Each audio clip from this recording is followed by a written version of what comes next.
Tonight and tomorrow is a very special day on the Jewish calendar, a very auspicious time. It is the yahrzeit of the Bas Ayin, Rav Avraham Dov Ber Auerbach of Ovrich. The Bas Ayin is a sefer that he wrote, but the Bas Ayin was a chassidic rebbe who left Ukraine in the year 1830, towards the end of his life. He became a chassidic rebbe in Tzfat, the holy city of Tzfat, one of the 4 holy cities in Judaism. And on the Bas Ayin's yahrzeit, or Hilula, as they say in the Sephardi world, is a special auspicious time. If you're in Eretz Yisrael, across the world, people go to his cave or his gravesite in Tzfat. They pray, they learn his Torah, they have huge seudot, big celebrations, dancing, because the light of the Bas Ayin is very strong on that day. So I want to share with you a little bit of the Bas Ayin's light on this day so that we can connect to him, power of this day, this power of Yeshua, this power of salvation that can come. The Bas Ayin was a special Yid, known for his humility. When there was an earthquake in Tzfat in the 1800s, sadly thousands of Jews died on this day, and that's not to minimize that even in the slightest. But the people that were with the Bas Ayin in his synagogue, who were ducking down around the Aron HaKodesh, they all survived. The Bas Ayin, wherever he went, was able to create with Hashem's light that was in him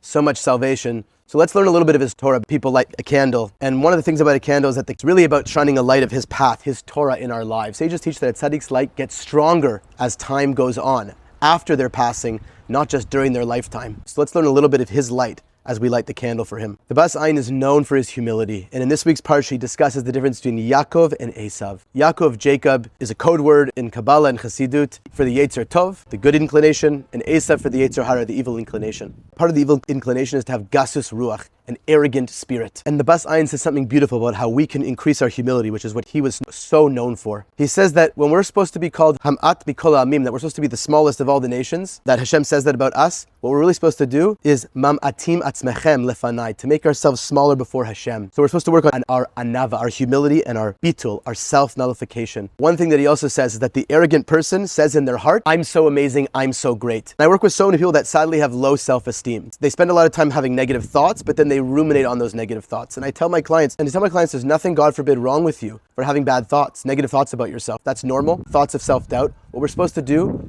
is practice having those thoughts and letting them go. But similarly, I say to them, a person who's confident, a person who has humility, isn't someone who thinks about themselves a lot. Sure, we say Elokai neshama shenesat b'torahi. We say every morning we have a pure soul from Hashem. We're supposed to have positive self-worth. We can say that a few moments each day. But a humble person, higher self-esteem, is a person who knows his worth with Hashem, is simply just trying to do good in this world. They don't focus on themselves, how great they are. He focuses on leading a community, doing good in the world around him. It's like the Bas Ayin did. And he warned us to be like Yaakov, to have a Yetzer Tov that overpowers our Yetzer Hara. So may his memory be for a blessing, may his neshama have an aliyah, and may we rise up in learning his Torah and be given, God willing, pleased with love and real goodness, salvations, physical and spiritual.